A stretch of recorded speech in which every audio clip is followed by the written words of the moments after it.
আল্লাহ নবী সাল্লাল্লাহু আলাইহি ওয়াসাল্লাম বলেন, হাক্কুল মুসলিমি আলাল মুসলিমি খামসুন। এক মুসলমান আরেক মুসলমানের প্রতি হক রয়েছে পাঁচটি।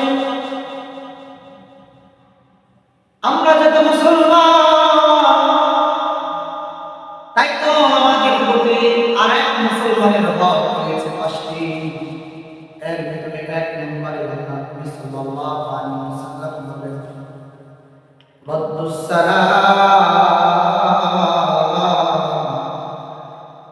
যখন তোমাকে কোনো মুসলমান সালাম দিবে, তুমি তার প্রত্যুত্তরে বলো ওয়ালাইকুমুস সালাম।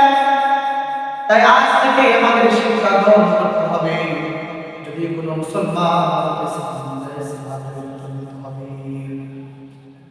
দুই নম্বরে নবী আলাইহিস সালাতু ওয়াস সালাম বলেন, ওয়াইয়াদাতুল মারিদ।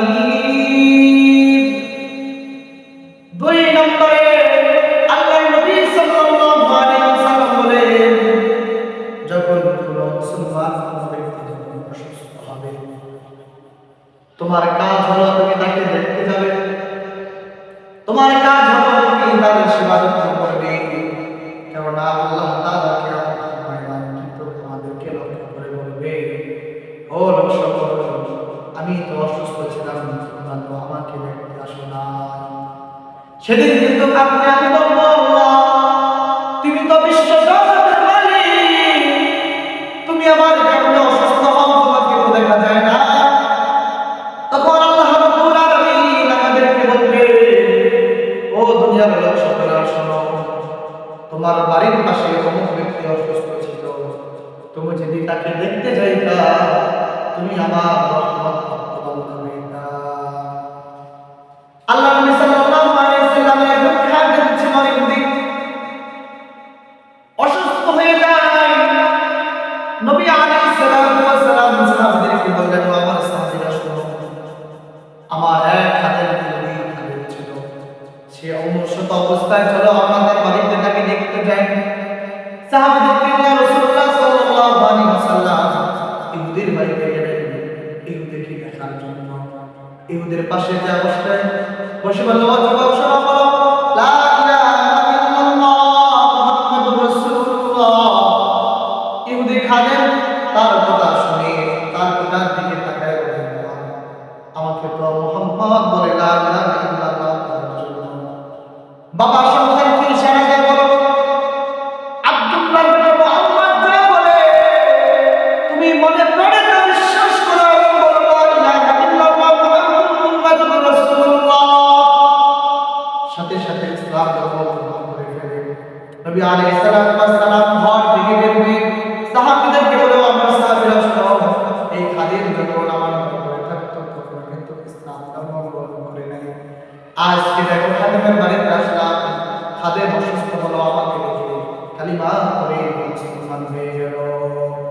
এজন্য আমাদের উচিত হলো যাতে আত্মসচেতনতার আবাসে বন্ধু-বান্ধব যখন অসুস্থ হয়,